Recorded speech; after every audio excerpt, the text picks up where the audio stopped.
Greetings to you all. I am Dr. Anveshni Tumala, working as an assistant professor in the Department of Information Technology in Vignyan's Nirmala Institute of Technology and Science Parana.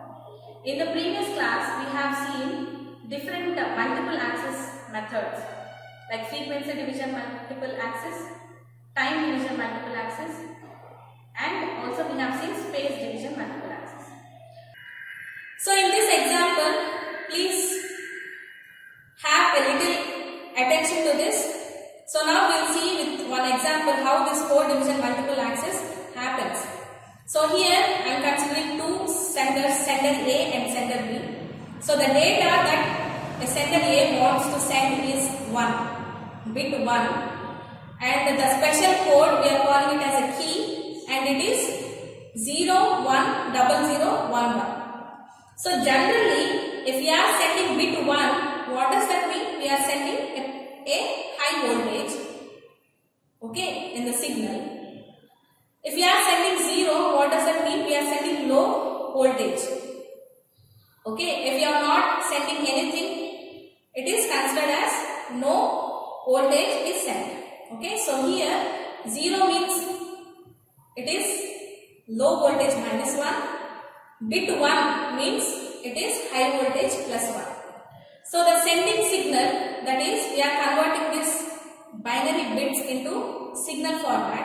So AS is equal to AD into AK. So that we will get minus 1 plus 1, minus 1 minus 1 plus 1 and plus 1.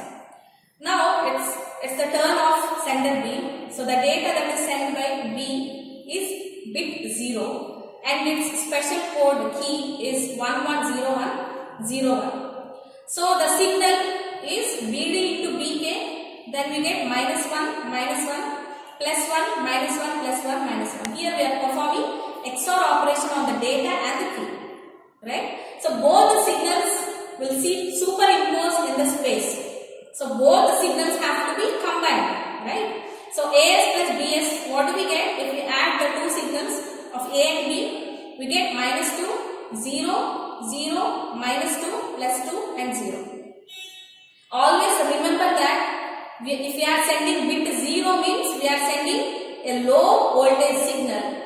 If we are sending bit 1 means we are sending plus 1 signal. You shouldn't forget this important point throughout this example. Okay. Next one, receiver wants to receive the signal from the sender A plus BS. From that we would like to extract the signal that is sent by A. For that we need to perform the inner product.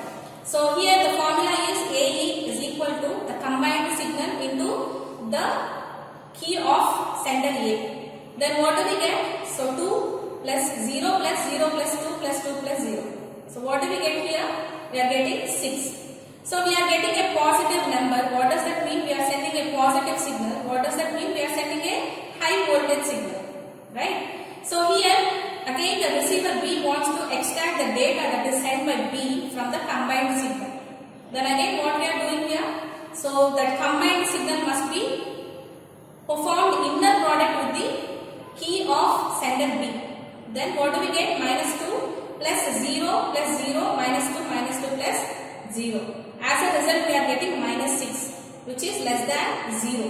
What does that mean? If we are sending minus 1, if we are sending minus 1, what does that mean? We are sending bit 0 because it is low voltage signal, right? I hope you got it. Next one here you can observe, this is another example. Okay, in this data sender A is sending 3 bits, that is 1, 0, 0. So we are representing the binary bits in the signal format. So if you clearly observe in the diagram, so 1 means in this example, if we are sending bit 1, it means that we are sending low voltage, which is opposite to the example that we have seen previously, right? 0 means high voltage. Okay, again 1 means low voltage. So next we have a special key, that is 0, 1, 0, 1, 0, 0 and so on. So now we need to perform the XOR operation on the data and the key. Then what do we get? 1, 0, that means 1, 1, 1 means 0, 1, 0 means 1 and so on. Now that combined means the XOR operation of data and key is form of signal. Then here 1 means low voltage, 0 means high voltage, again 1 means low voltage, 0 means high voltage, 1 means low voltage, again 1, so low voltage, again 0 high voltage, and so on.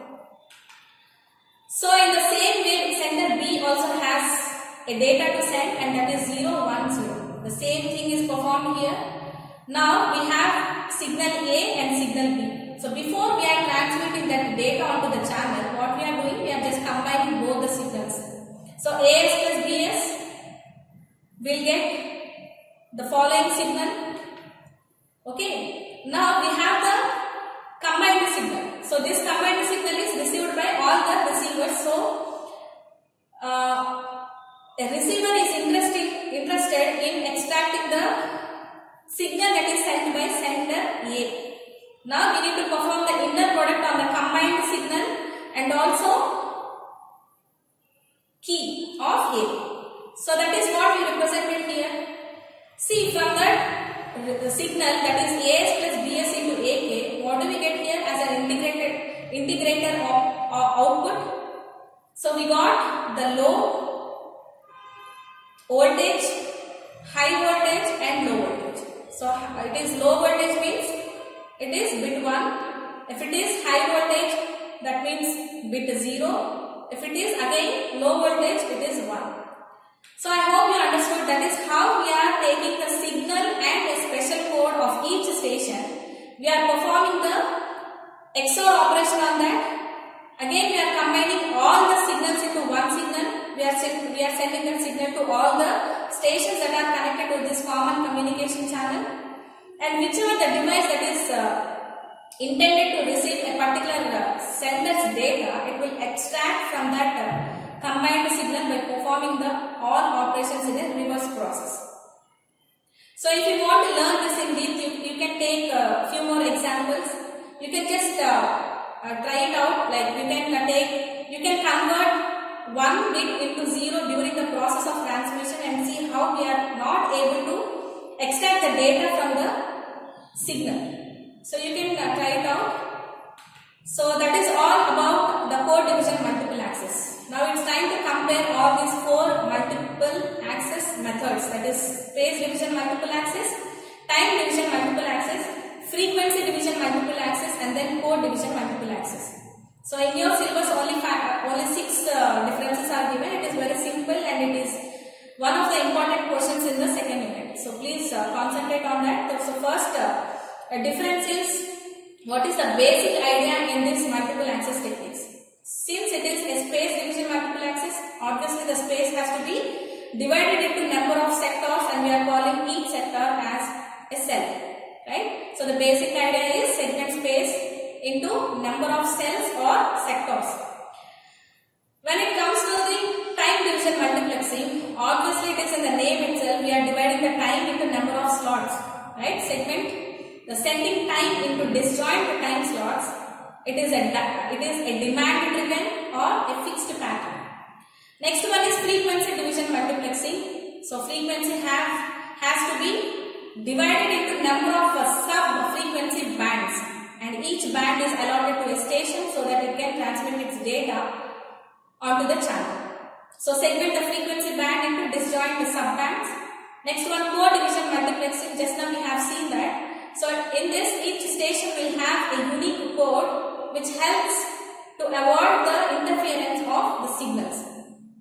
Next one is terminals. So in time division multiple access, only one terminal can be active in one cell or in one sector.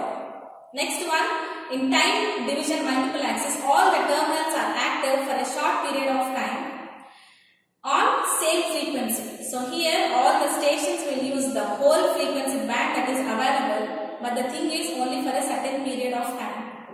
Next one is frequency division multiple access. Every terminal has its own frequency and all the frequencies are uninterrupted. Next one, code division multiple access. So all the terminals have to be active at the same place and at the same movement, but they have a different unique codes and they are all uninterrupted. Next one is signal separation. Since we are all sending, so all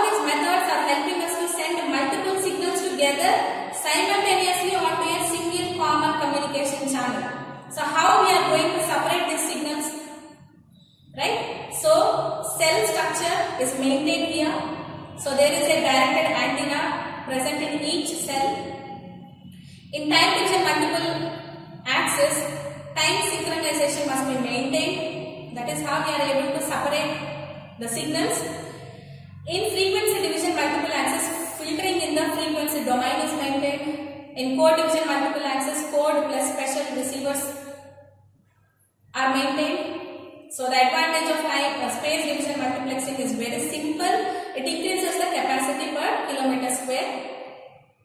When it comes to time division multiple axis, it is fully digital, it is flexible, and FDMA is simple and it is robust.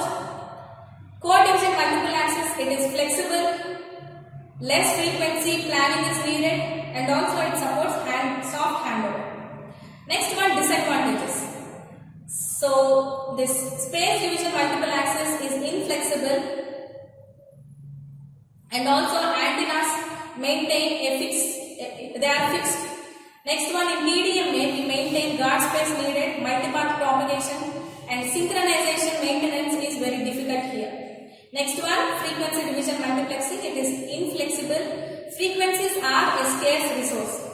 Okay. Next one, in code division multiple axis, complex receivers are present because complex computations have to be performed at the receivers. It needs more complicated power control for the centers. Now, at last, what is the comment on this multiple axis methods? So, space division multiple axis can only be used in the combination of time division multiple axis, frequency division multiple axis, or a code division multiple axis. So next one is TDMA. It is standard in fixed networks. It should be used in combination with the FDM and SDMA. It is used in mobile networks. Next one, FDMA is typically combined with TDMA, where we use a frequency hopping. Next one, in CDMA we use the higher complex computations. It should be integrated with the FDMA and also TDMA. So that's all for today. In this class we have seen code division multiple axis with the different examples, and also we have compared these 4 methods. Thank you, and see you in the next class.